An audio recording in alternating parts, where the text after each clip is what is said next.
Hello. I want to talk about the. I'm going to do a review of the new Hellraiser, the 2022 David Bruckner. But I want to talk about the differences. This, by the way, is the book Hellraiser's based on. Hellbound Heart. I've read this a long time ago, and I bought it recently to read it again. And there are big differences between the beginning of this book and the movie, the first movie, the original Hellraiser. For one, the description of the Cenobites are more in line with the look of them in this movie in the 2022 than in the original. Even though it was written and directed by Clive Barker, also the Hell Priest, they describe it as more of a woman than a man. But, I love the original Hellraiser. I love Hellraiser 2. I do really enjoy David Bruckner's Hellraiser, especially since he and Clive Barker did work on, the look of the Cenobites, and Clive Barker, they wanted to be a lot more like what they are in the book, in this book right here. By the way, you can get this on Amazon, or you can go to any bookstore and buy it. I'd recommend getting it and reading if you're a Hellraiser fan. But the original Hellraiser, here's the thing: this is the cast. I mean, when it came out, I was like, it was 87, so, okay, 81, 10. So I was 16 when this came out. Yeah. See, I was born in 71. Yeah, to 87 I was 16 years old when this, and I did see it. Oh, yes, I've seen this movie when I was a kid.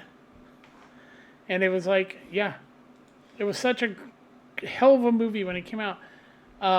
It is different than the book. This movie takes several different, like I said, the whole thing with Frank in the book, and the box and everything, the description, all of it's way different in this book than it is in the movie. Like for the whole thing with the box, they don't describe how he got his hands. They just talk about how, there's like this whole thing with the Cenobites in the book, which is he's told by a guy, I forget the guy's name, who tells him that, set up all these things so when you meet the Cenobites that they're not angry with you. It's sort of like you're an offering, a gesture of,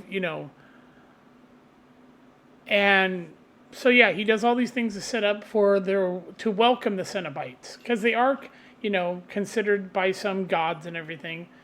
But their description of what they look like is way different in the book than in the original movie, like I said. And also, in the book, Kirsty is not related to Larry or Frank. Larry is married to Julia, and her and Frank did. That part is close to the book. But, like Doug Bradley here, was so, they didn't even have a name for it. It was just known as the Hell Priest in the book. But in here, where the name Pinhead came from, while they're doing Doug Bradley up and he notices, someone mentions he looks like a pincushion. It was something about a pincushion, or he looked like a pinhead, so that's where the idea of pinhead came from. Yeah, the cast is great. I mean, it's a classic horror movie written and directed by Clive Barker. I know he said that he wants to, he's working on as far as I know, he's still working on a Hellraiser series for HBO, but he was, and I'll get to the big differences between this movie, the 87, and the new one. There are, besides the look of the Cenobites, there's a big difference between story, and even it's not called the Lament configuration, it's the Lamarche, which is the guy who created it, and that's what's in Bloodlines, is the man who created the puzzle box. That's what it's named after. It's not called the Lament configuration. It's the Lamarche, the French guy who created the box. So, yeah, I just want to give some backstory. See, I love this series. I consider the first four movies, the one, two, Hellraiser, Hellbound, Hellbound, which is Hellraiser 2, Hell on Earth, which is 3, and then Bloodlines are the four the only four that are actually in the Hellraiser world. Everything after it can go down off a cliff. As far as I'm concerned, they're not canon because they're just garbage. they're literally a waste of Doug Bradley. When the other movies, he's just in the movies. It doesn't really serve. It's not the Cenobites. It's not like these first 4 movies where they actually have the Cenobites in it. And yeah, it's way different. The other ones are just not really even Hellraiser movies. They just have the title and Pinhead in there. Otherwise, they're not really. The only one is there's one that where they try to sort of get put it in the same universe, but it's really badly done. And it's with Craig Schaefer, and they bring in Ashley Lawrence, and no, that's Dean Winters. There's the one with her and Dean Winters plays her husband in the movie. I'm trying to remember which one that is. It is this one. No, that's not. Might be no, it's not Inferno. Might be Hellseeker, something like that. It's one of them where, and they try to shoe hint in the whole part, but it's really just a waste of a movie. And in that, basically, Kirsty makes a deal with Pinhead to give her husband so that she can live. But this movie, what makes the original Hellraiser come, as far as like, I love Clive Barker, or if you compare him to Stephen King, there's no comparison. Clive Barker's a far better horror writer, and you can tell that H.P. Lovecraft was a huge influence. The Cenobites remind you of everything about Hellraiser, the Hellbound Heart, the gash and everything. Will remind you if you've ever read H.P. Lovecraft. You can tell that comes from there. The body horror, all that stuff. And Clive Barker's even said that H.P. Lovecraft was a huge influence on him as a kid, to where he got the idea for all of his writings. And Stephen King cannot hold anything up to Clive Barker or a few other horror directors, I think, that are better than him. But getting back to this movie, when it came out, it was, the Cenobites are barely in the movie. That's another difference between the new one and this one, is the Cenobites they're in a scene right at the beginning of the movie where you just see Pinhead picking up the pieces of Frank's face after, he opens the box.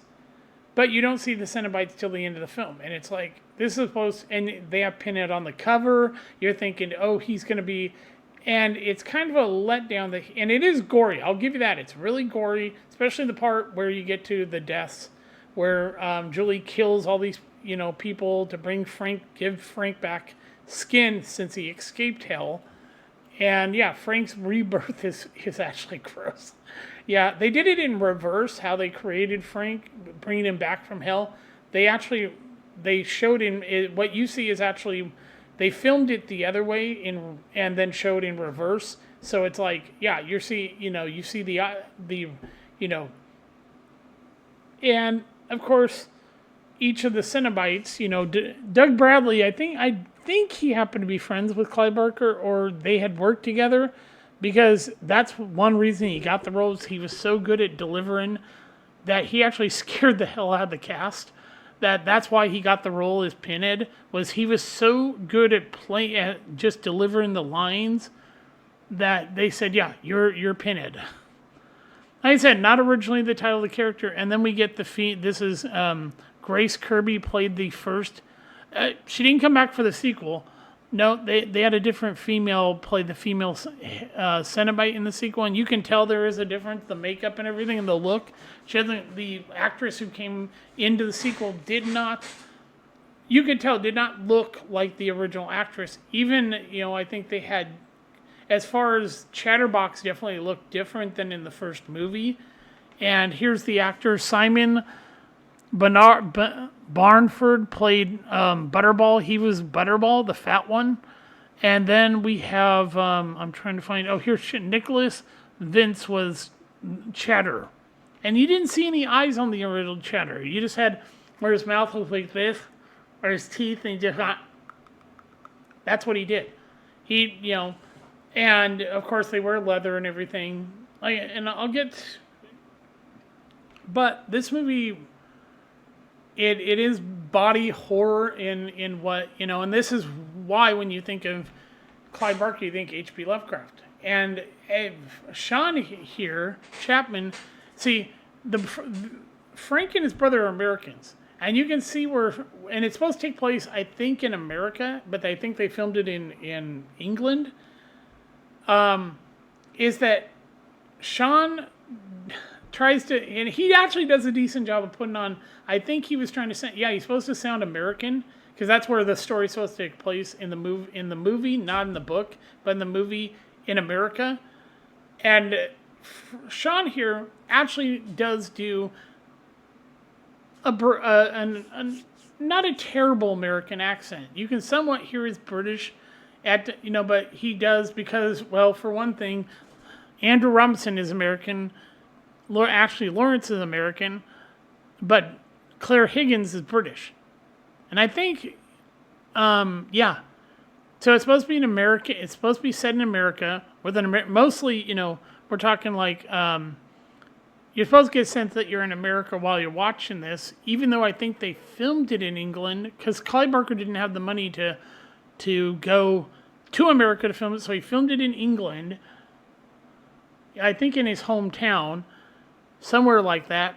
But, and Sean Chapman does pull off an American accent. It's weird how British people can, when they really work at it, they can sound American, but Natalie Portman can't pull off a British accent. Yeah. And the direction by Clive Barker is great. The Cenobites, when you finally see them, are... I was a kid, so this movie scared the shit out of me. I was terrified of Pinhead. And then the end where he says, Jesus wept, as Frank gets... oh my God, that is so fucking... I was laughing hard when I saw that scene, because it's just... Andrew Robinson doing the whole licking his lips as he says, Jesus wept, and they rip him apart. I couldn't help but laugh at that. That was so funny hearing, and when you know that Andrew Robinson, this is like, kind of goes against the type of movies the actor has done. For him to play where he's hooked up and they're going to rip him apart because he's supposed to be Frank and everything. And Andrew Robinson does a great job of convincing you that he's Frank. He really does. Like, you can tell that it's supposed to look like Frank is wearing Larry's skin, but Andrew Robinson's so good in it that you actually forget that that's not Andrew Robinson. You believe that he's Frank underneath there, and that really goes to Andrew Robinson's performance. And everybody's good in the movie. It's a fantastic movie that just does its job of showing what Clive Barker was trying to do. And so, I'm just giving you a bit of, that. I consider this a 4. The reason I don't give it a 5 is because this movie I considered a 5. The Hellbound Hellraiser 2. For a big reason, when you look at the overall cast of this movie, it's like, you have, first of all, Claire Higgins is so perfectly comes back as Julie. Frank's one thing. Frank used Julie to come back, but Julie's a manipulative bitch.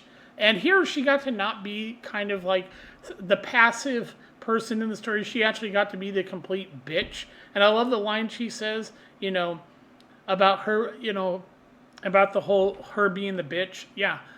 And everybody's fantastic in this movie. I mean, everybody does a good job of playing their characters. See, this is the actress who took over for the female Cenobite, Barbie here.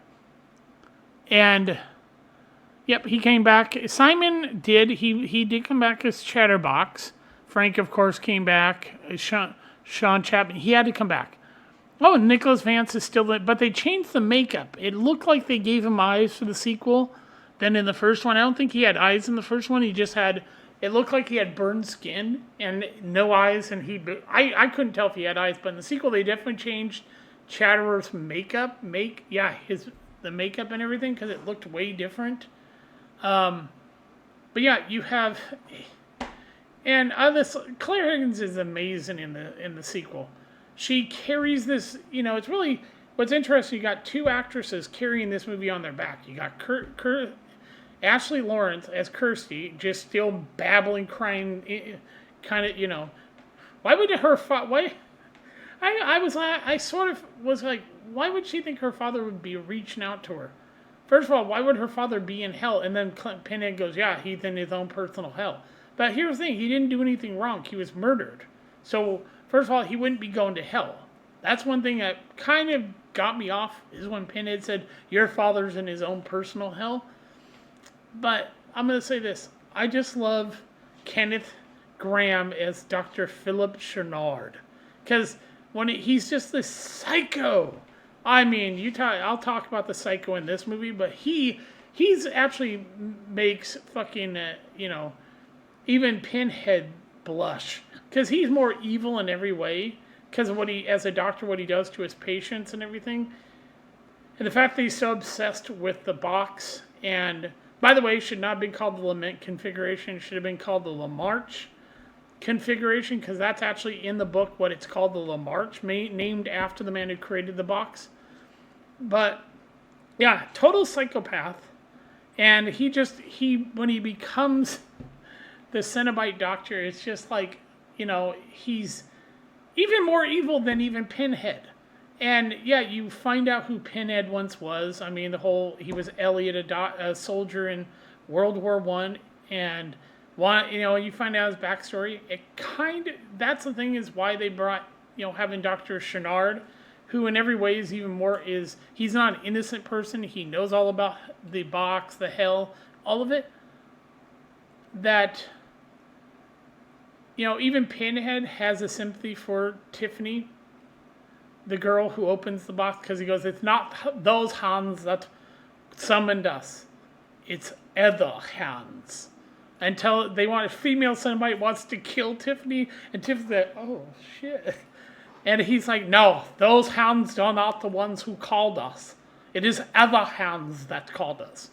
I just love that. And she's like, and the female Cenobite goes, okay. Doesn't say it, but just literally backs off, and Tiffany goes, oh, shit. I swear, she does. She says, oh, shit. And give it to the girl, Ingmont. I'm going to butcher your first name. I know your last name is Borman, but Iogen. Oh, God, I'm not going to pronounce your first name. You can see it here. But everybody's really good in this movie. From the crazy patients that he has in the basement. Everybody in the movie does a good job of playing their characters. And it's really, you go, okay, he's Pinhead, but she's the real bitch in the movie. And give it to Claire Higgins. God, the woman plays a bitch better than a lot. She really gets into the part and fucks Frank over. I mean, Frank kind of wants Julie back, and Julie's like, fuck you, and rips his heart out. Essentially kills him in hell. Only a bitch would do that. Oh my God, Frank came back from hell to be with Julie, and basically Julie went to hell, comes back from hell as a bitch, and then kills Frank in hell, and basically goes, and that's when Kirsty's like, oh shit, we're all fucked. I just love the sequel. It's goofy. It's gorier than the first one. In some ways, actually, it doesn't take itself as serious as the first film. And you can tell everybody's just having a great job doing the movie. And Tony Randall, the British director, not the actor, did actually a fantastic job directing this movie. And it just, everybody is really good in this movie. There's, and here's the... the kid who played, when it's revealed, Kevin Cole is the kid who's revealed to be, because they go, she comes in only for the scene of the flashback to at the end of the first movie, And of course, this guy's from the first movie, so they have to bring him back because they do a recap of the first movie for the sequel, And then you get, Tiffany's, of course.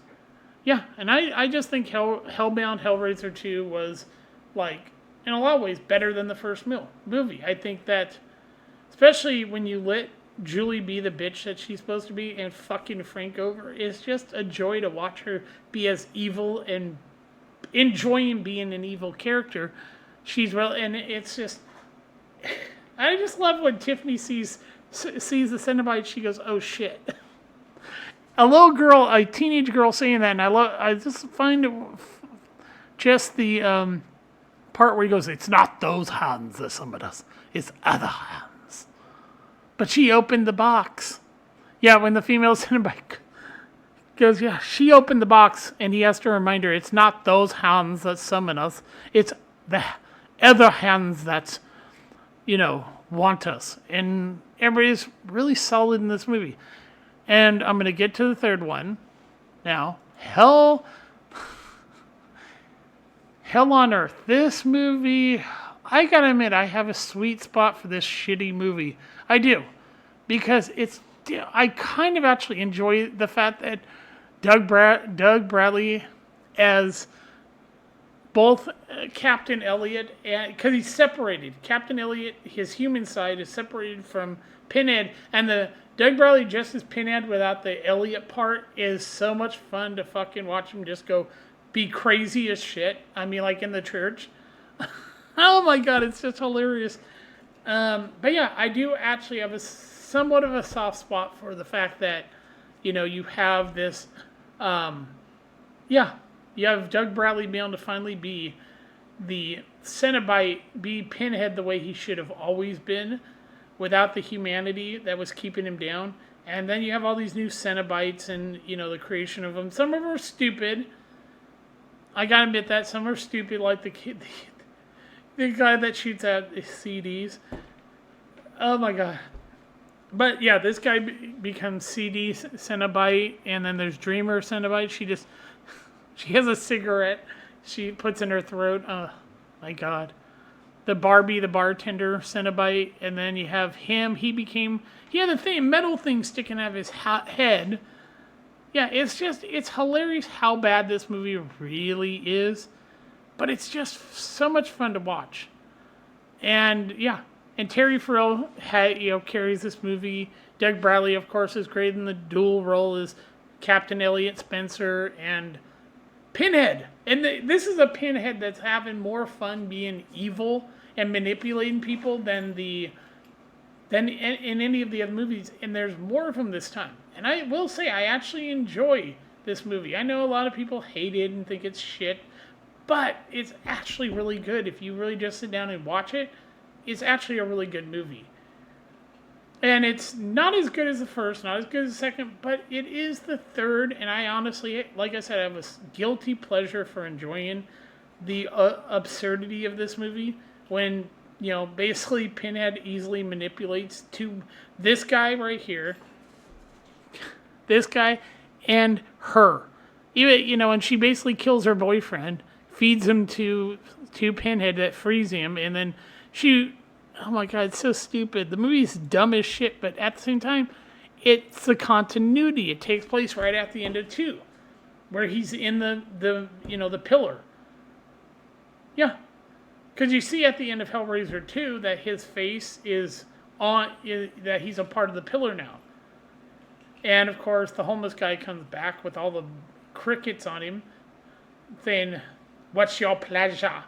That's the one thing I miss out of the new Hellraiser and God, I miss that guy, that actor who played the guy who goes, "What's your pleasure?" But yeah, I do love this movie for how absurd, the fact that it comes to Earth, Pinhead comes to Earth, and each one of these movies are that's why I said the first 4 movies are continuity. They do follow a continuous story arc. Even I'll get to the Hell, and with the exception of the new one. But here's the thing. You go from Hellraiser, the sequel, Julia's trying to get back out of hell. Okay. Then we meet Leviathan. We do get the Leviathan configuration. And then the third one, remember, Pinhead was killed, so he's now got no Cenobites when he comes back. So he has to create new ones. The stories are connected. And, yeah, I'm really not going too much into each of these movies because I really want to save for the 2022 Hellraiser. And so here we go. Bloodline. I know a lot of people also think this movie's absolute trash, but as far as in the whole order of things, it actually follows the story of the whole thing with the LaMarche configuration. And Bruce Ramsey plays from the original Toymaker, his ancestor. He plays each of these characters through history. And I actually will say this. I actually enjoyed this movie. I think the idea it goes to space doesn't overwhelm the fact that we get the Cenobites. We get Pinhead being Pinhead. He's absolutely deliciously evil in this movie. Even to the devil's daughter, Angelique, he turns her into a Cenobite. Yeah, he turns her into a goddamn fucking Cenobite in this movie. And I like the twin Cenobites, the ones that... yeah, they... It's hilarious. Because, yeah, it's like... Oh, you didn't know these two were brothers. They're twin brothers in real life. Yeah, Mark and Michael are actually twin brothers who played the twin Cenobites. Yeah, they're actually twin brothers. You can tell they're actually twins. And it's like, you just have this whole idea that it's all about the box. You know, the Lamarche configuration.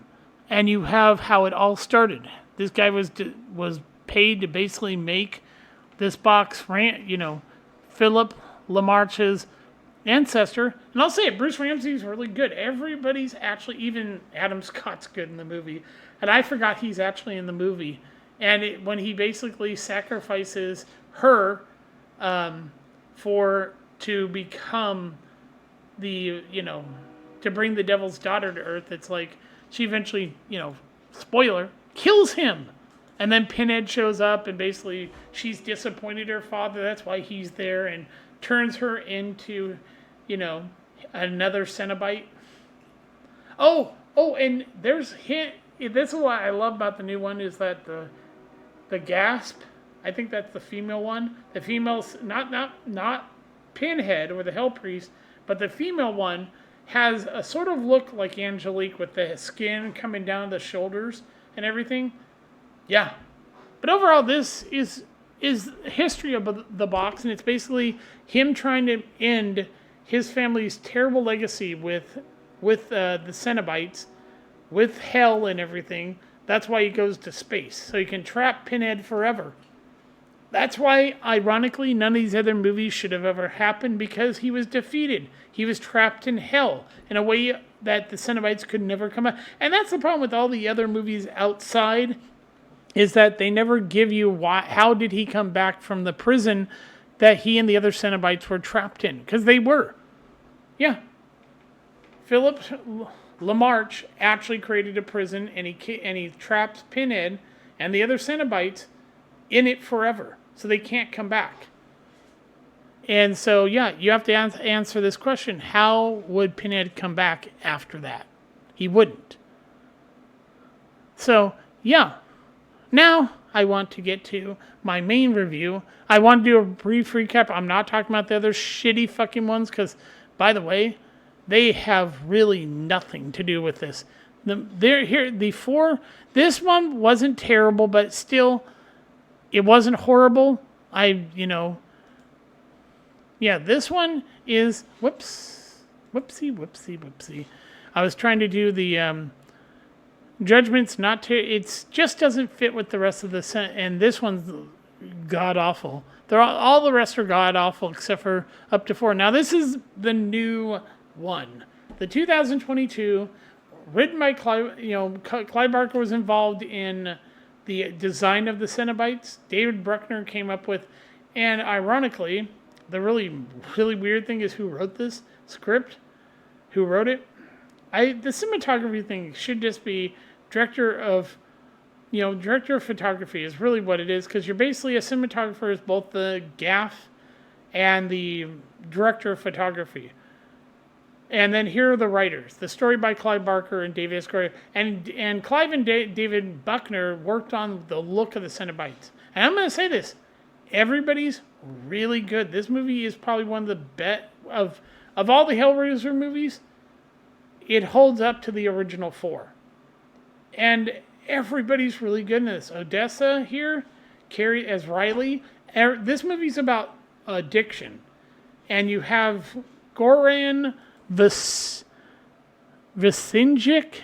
I think he's originally from Kosovo, it's Serbia. He's originally from Serbia before he immigrated to America. Yeah. And his character, they go to, I'm going to say Serbia. I know they say but to get the new box. But yeah, this Jamie Clayton is so dead on. It's pinhead. She's actually kind of more terrifying than Doug Bradley in the fact that there's a scene in the movie where she's looking at Riley. Because Riley has to choose, the movie begins, it's basically, I'm going to give you the plot, because I've seen this multiple times. Basically begin is that Roland sends his assistant to, I think it's Bosnia or Serbia, to retrieve this lament configuration. I'm trying to find the, here it is. Yeah, he sends her to basically get his hands on the lament configuration, the new one. And essentially, yeah, she goes, Victor Roland sends his assistant to retrieve the box so that which they call lament configuration, but it's really the LaMarche configuration. And we don't see it at first, but then it's there and it's a lot different. They've expanded on the puzzle. And essentially he's throwing a party at his home, which is supposed to be in Massachusetts. I'm pretty sure this was not filmed in Massachusetts. It doesn't look like it was filmed in America. I could be wrong. I didn't look at where they filmed this movie, but I think it was actually filmed in Europe. It looks like they filmed it in Europe. So at this party, his assistant, I forget her name, Serena, is talking to this sex worker, Joey. And everybody's dressed up except for Joey. We don't know. I mean, I think he says Joey. And she tells him where to find, where to come across the box. Because he's wondering, where the host is and everything. And she gets this devilish look on her face when she tells him, basically where to go in the back. There's a room in the back, and that's where he finds the box. And as he's looking at it, Roland comes in. And Roland's as evil as they come. He's a narcissistic sociopath who his desires for this are for, well, you'll find out. So he tricks him into completing the puzzle. Yeah, because it has 6 configurations to basically summon their god Leviathan. And basically Joey gets hooked. Hooks come out and start hooking him up, and you don't see him killed by the hooks. You just see him hanging up there as Roland says, begging that Leviathan give him an audience and everything, because he gets a reward for solving the puzzle box. That's the point of this. And it is really about addiction. And Roland thought I'll get to, spoilers on this and everything, but essentially Riley is the main character of this movie, and she lives with her brother, who they want you to know is gay. We didn't need to be told that. That's the one thing about it, that we didn't need the reminder that, okay, her brother's gay. We already sort of got the sense that he's gay, but they didn't go too far into the gay relationship between him and his boyfriend Trevor. And essentially, Trevor's Riley's boyfriend. They show them having sex, and then of course, turns out she's living with her brother Matt and his boyfriend Colin, and their friend is Nora, who, by the way, the actress who plays Nora, is, if I remember right, she is a Irish actor, Hines. This is the actor, her father. This is her father. He's a famous Irish actor and I will bring this up so that you can see who her father is. Yeah, she's French and Vietnamese. Her mother, this is her dad's, Irish. Her mother's, I think, French or something. But yeah, essentially, she's plays Nora, and essentially Riley and her boyfriend, her boyfriend, doesn't want her seeing Joey because Trevor, because he doesn't like Trevor, and But she lies to her brother, and she's dealing with, she's a drug addict, been in rehab, all that, And so, yeah. And so essentially, she runs back to her boyfriend, even though she promised her brother she wouldn't, because he doesn't like the guy, because he himself is apparently a recovering drug addict. Or as that's what we're told. And basically, they go get the box, and then she takes it home because he doesn't want it. And that actually comes back in the story of why Trevor refused to take the box. He knows what it's about. Like I said, that goes into spoilers. I'm just showing you the plot because it's close to actually what's in like I said, I've seen the movie. And she comes back late, drunk off her ass. Her brother and her get into it. And basically she tells her brother, no, you want something you can fix. You can't fix this. And he goes, if I don't take care of you, you're not going to survive. Because you don't have it in you to survive. He points this out, that she's kind of weak and needs him to survive. And she basically tells him, there's nothing you can do to fix me. Just let me go. And gets him to say, she screams at him, just say it.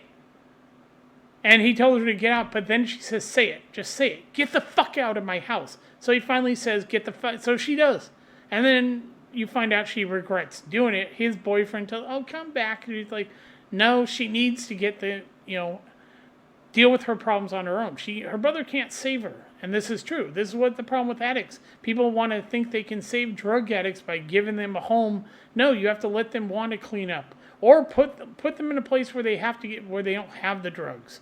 So essentially she gets pissed off that she pushed herself out of a home, and then you find out she's still doing drugs because she has them, dumps them, and then picks them off the ground, and it's so gross.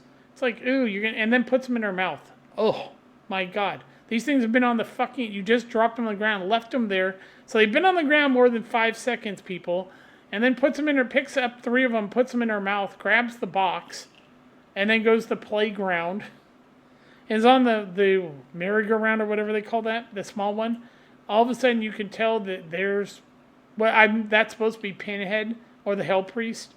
And then all of a sudden she's hallucinating, and then she sees, I think it's the Gasp, telling her, come with us. And she freaks out. Her brother freaks out because, then Pinhead goes, not you, then someone else, and makes it, look like chains are coming out of her chest and grabbing her brother. And then he wakes up, goes after her. This is what's the difference between the original and this. There's not a whole lot of gore in the movie. There's not really a lot of blood. I don't know what people are saying. They don't show the skin being ripped off. They don't, except for one really quick, and I'll get to that. The whole thing with there's no what happened to Larry at the end of the first Hellraiser, ripped apart. They just essentially show up, and there's more of the Cenobites, and their look is that in the book they don't wear clothes. They wear their skins that are mutilated on their bodies and stuff. So at a distance it looks like they're wearing clothes, but they're literally just naked, and their skin is so that you don't really, you can tell it's just their skin, but they're also you don't see their genitals, except for you on the one female you might actually see, but it's supposed to be that it's their skin mutilated to represent their clothing. That's how they look. They're naked. They don't wear leather or anything. So essentially Riley's brother shows up. She starts doing the puzzle. Oh yeah, first she does the puzzle, and the thing comes up, it doesn't cut her. That's another difference. In the original, you open the box, they came for you, whoever opened the box. Here, it isn't the person that opens the box, it's the person that's cut by this thing that cuts you if it comes out, and it drugs you makes you hallucinate, and then the Cenobites come and take you. They don't take the person who uses or manipulates the box, it's the person who's cut by it. So Riley's doing the puzzle, and she doesn't cut herself, but it's got the thing out till it cuts me and they bleed. So then her brother comes, and she's passed out, and he accidentally and cuts himself and basically tries to wake his sister up. She's still somewhat hallucinating. He runs into the bathroom, and he goes to clean his hand up from the cut, and the box starts changing to another configuration because there's 6 of them, and essentially, he starts to see blood come out of the sink. I'm not showing you any of the movie because they might copyright this, so I'm saving. You can watch the movie on Hulu. It's on Hulu. Yeah, they own the rights to it because they, distribute it. They bought yeah, and it was 20th Century Fox, and Hulu is partially owned by Disney, which owns 20th Century Fox. So, yeah. And so we then hear him scream. We see the walls open up. We hear him scream, and that's it. That's the last we see of. Well, we hear him scream. Riley goes in the bathroom. He's not there. So we don't see the Cenobites come and take him to hell. We just know that he's been taken because he was cut by the box. That's a big, like I said, big difference between the original and this is how this is all about addiction, and Matt's addiction to trying to save his sister has caused him to die. Addiction will ruin your life. This is why doing drugs when you have an addiction, you get help. And then, of course, they find out about Serena, and they go and see her, and she's in a home, in a hospital, because her lungs are ruined from smoking. And they talk about what was in the box and everything, and show her, and no one was supposed to take it. That was left there to never be seen again. And of course, as then she grabs it, wanting to get it away from Riley so that nothing happens to her. Serena's trying to actually protect Riley from it, because she doesn't know everything about it yet. And essentially, Serena gets cut, and then as she goes back, she's taken back. She can see things. The walls are changing, and then you hear this gasping thing walk out. And I am not sure if that's called the gasp, because all it does is go like it's having trouble breathing. Its face is covered by its skin and everything, and it walks in the room, and Serena runs away. And then the Cenobites show up, and she gets on her knees, apologizing to them, and they say, "Save your screaming for good suffering." As the female one pulls a thing off the face and then puts it in her mouth and tells her that's for good suffering. Yeah, and finds, you get marked by the box, you get taken by them. She goes, eventually, they find out that Serena's been taken, so she heads off. Yeah, see, they say right here, the leader, the Pinhead / the Hell Priest, which in the book, it's just the Hell Priest. And essentially, after Serena's been taken, Trevor tries to take the box away, realizing that he doesn't want anything to happen to her. But in the end, she gets the box back and heads there without anyone else. Goes to Roland's mansion, where she finds his diary and finds out all the different configurations and everything. Finds out about the Cenobites. Yeah, and she finds out that they have, each one is the 6 configurations of it, and at the end when you get to Leviathan you get a gift.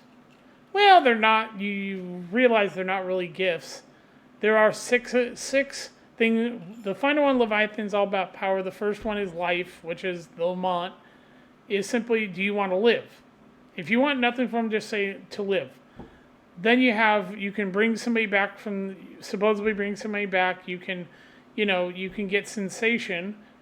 I'll get into, the whole sensation thing. But yeah, she figures it out. Then her brother's boyfriend, her boyfriend, and Nora show up. And, because she then sees what she thinks is her brother. Turns out, it's not her brother. Because then she looks in the mirror and sees this skinless being standing there, and she freaks out, backs into the others who showed up, and then, and she basically is talking to Colin about the box and everything, and explaining things to him, while Trevor and Nora are, and Nora basically messes with all these buttons that she, finds, opens a passageway between the walls, ends up walking in there, and then it closes on her, and then she sees what looks like a person. Well, we find out, I'll give it away. You find out that that's Roland, and he's been in his mansion this whole time, and he's alive. We see him, and we realize that after he stabbed her, he messes with the box, stabs her in the back, basically leaving in her back and making her the next one, because you have to basically sacrifice, people to get to Leviathan. You get to Leviathan, and then of course she's cut by it, not by the little thing, but by when he cuts her in the back. So they ride off, they try to leave, and of course, then all of a sudden Nora's taken. And essentially, she's confronted by the leader, which is the Hell Priest. Yeah. And asks her, who do you pray to? And she's praying to God. And the Hell Priest, not given a name, says, who do you pray to? Asking, who do you pray to? And basically, pain, you don't know what pain is. And then takes and jams a pin through her throat, saying that you're going to feel this and so much more. You're going to feel all of it. And then Chatterbox shows up, a different Chatterbox, and basically rips her skin. You see very quickly her skin get ripped off. Rips her skin off as it grabs her head, pulls her skin off, and only one sees this is Riley, because she's connected to the box. And then they crash, and they're going back, and then she wants to get rid of it. And Pinhead basically says that, confronts her about her choices, and basically confirming that she wanted this. She wanted her brother to go to hell, and everything. And Pinhead points it out that yes, you wanted this. Yeah, and basically tells her there's two more. You have to sacrifice two more people. If you want your brother back, and it has to be one of those. And basically, when she refuses to do it, Pinhead basically cuts her in the hand, says, now your life is in our hands. And then they're running. She has the box. Riley has the box, and they're running. And here comes Chet. They see Chatterbox, and it goes, what is that? And they run. And of course, Colin falls, and they get behind a gate, and behind the gate, and Riley's telling Colin to run, and Colin just covers up, and Chatterbox avoids him and goes to Riley because she's been cut. And the Cenobites are there to take you if you've been cut by the box. If you're marked by the box, like she said, if you get marked by the box, they will come and take you. And it's in the trailer, so you can hear her say that about how when you're cut by the box, there's 6 configurations, and they showed in the diary what the 6 are. From I should say Lamarche to Leviathan. From life to power and in between. And so, yeah. And essentially it wants to get Chatter is trying to get his hands on her, but he ends up biting Trevor on the forearm here. Because he puts his arm through and he grabs it and bites it with his teeth. And then Riley stabs. I'm giving stuff away, but it's part of the plot. She stabs Chatter, and then he realizes, and essentially backs up. And this is what's creepy about the Hell Priest. And Jamie Clayton's performance is that she smirks. Something that has never been done is that Pinhead smirks at the ingenious way Riley got past having to sacrifice her two friend, her boyfriend and Colin, the gay guy. Oh, I mean, it was clever. She actually admires that Riley was able to find a way to, essentially, without having to kill one of the other two, to win. And then, they get back to the mansion being followed by Pinhead and the Cenobites. And so they get back to the mansion. The movie's actually really fantastic. The acting's great. Jamie Clayton does a great job as the Hell Priest / Pinhead. And so the audience has already seen Roland is alive, but Riley, Colin, and Trevor already knows because he confronts, as we see, Trevor's confronted by Roland, who's asking him what the hell's going on, and he said, but essentially Riley was supposed to get cut and killed. That was the whole point. She was a sacrifice for Roland to be able to undo. And you see the thing out of his chest, and it hurts him. That's, and he reveals to Riley after he cuts Colin. He takes the box, cuts Colin. When she fails to cut one of the Cenobites, she tries it again, fails. I'm not giving you everything. Then we see, Roland show up. We knew it. He's alive. He cuts Colin, and then he tells her, whatever the Cenobites promise you is a lie. It's nothing but a lie. And so he wants to undo this. That's what he's trying to do. Undo what's been done to him because he felt lied to by the Cenobites. But he finds out, and like I said, good movie. He finds out that Pinhead reveals to him that you can't undo their gift. You can only ask for an upgrade. Essentially, you can only get an upgrade in this movie. And so she puts in his head about power.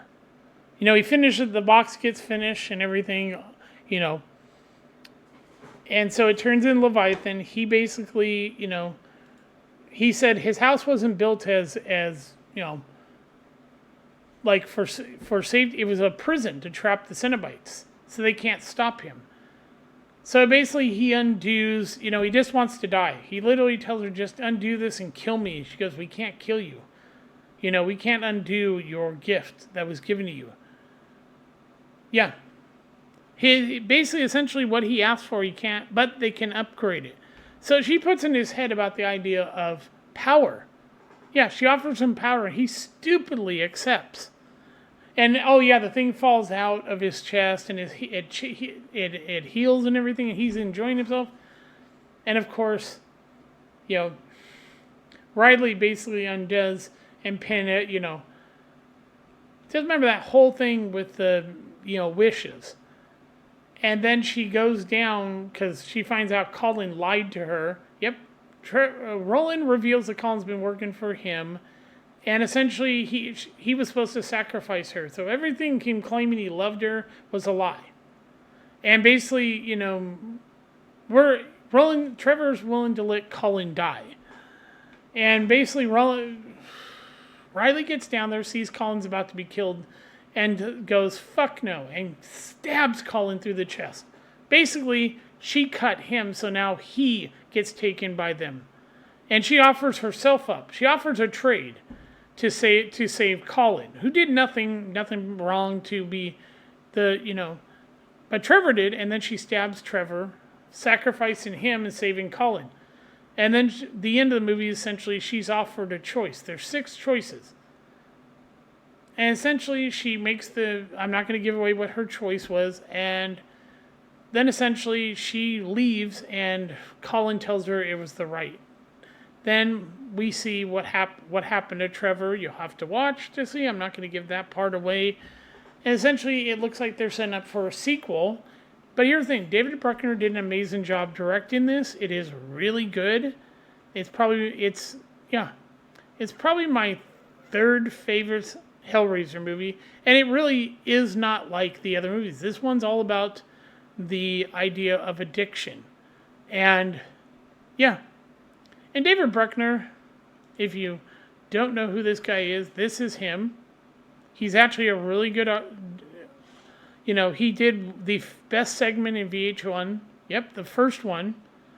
Not the wraparound story, but the first one with the guys in the hotel. Yeah, but he did the movie The Signal, which I actually enjoy. Yeah, about this whole idea that a signal can turn you crazy. Yeah. And it's really good. I didn't like it at first, but I watched it again, and it's really good. And then he did this movie, The Ritual, which I think he filmed in Sweden, but it has to, that movie's really good. Yeah. And it deals with friends going on a trip to honor a friend who was killed at a liquor store robbery, and how one of them, you find out, didn't do anything to help, and basically he hid while his friend was killed because he refused to give up his ring. Then they go to Sweden, and in Sweden, they're traveling. They decide to travel, instead of taking the long way around, which would have been the wise move, they go through the forest and get caught up in a whole story about a ritual and the Norse gods and everything. So, yeah. And they find people that have been, basically are alive because they have to make these sacrifices or they'll all be killed. They're kind of trapped in the past, but yet they're forced to do things to appease a god, or else they'll all be killed by this god. So that is in fact the ritual. And then I watched this one, The Night House, which is actually really good. Yeah. And it's just well done by David Bruckner. I want to give you, but yeah, the big difference, like I said, is that the Cenobites in this movie, in the 2022, are designed to be every way like in this story. This book, get this book, read it. I'd recommend reading all of Clive Barker stuff because all of his books are actually really good. And essentially this is one I read a long time ago, and I'm starting it again. Yep, I've restarted the book, see? And it's a lot of the beginning is all about Frank, the box, and the Cenobites. Yeah, and it's, this ritual he has to do in order to summon the Cenobites, and an offering he has to make in order for them, to appease the Cenobites and everything. And so, yeah. And I'll say this movie is probably my third favorite. So it goes Hellraiser 2. This one's my favorite, Hellbound, Hellraiser 2. Then it's Hellraiser. Then it's the 22. Then I'm going to say, actually, this one. Then this one. This is my least favorite. This is my yeah. So we got 5 movies here. Yeah. And so the order for me, this is my order, is 2, 1, the new one, which is the 5th one. Then it goes 4, which is 4, and then 3 is the last one. Yeah. But that's the thing, is that I was like, I better talk about this because I watched it. I watched it multiple times. I actually recommend everybody see it. Get the book, read it. It's fantastic. Yeah. And Clive Barker is probably one of the best horror writers out there. His work, a lot of time, it does not, I've read his the story that Rawhead Rex, and the movie doesn't even follow his story. That's why he doesn't really want anything to do with that movie. But I understand why he wanted to change up the look of the Cenobites so that they're closer to this, and they actually work.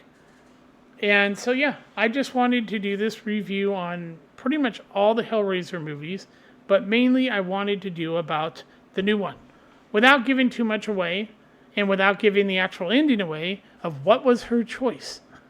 Yeah. See, this is the difference between Clive Barker and Stephen King. Stephen King writes shit, and his movies are shit. But Clive Barker writes good works that you can read, like Book of Blood. I recommend his work. So, yeah, I'm decided to come back and do these, couple of reviews. And they're all going to be up on my Rumble under Panzer Dragon and Odyssey, Gilgamesh, and BitChute Gilgamesh 1. So yeah, I'm back to doing this, and I'll be doing other videos, and I'm not going to be like I was before, where I'm just going to do a ton of videos. I'm going to take my time. When I find something I want to talk about, I'll talk about it, like this.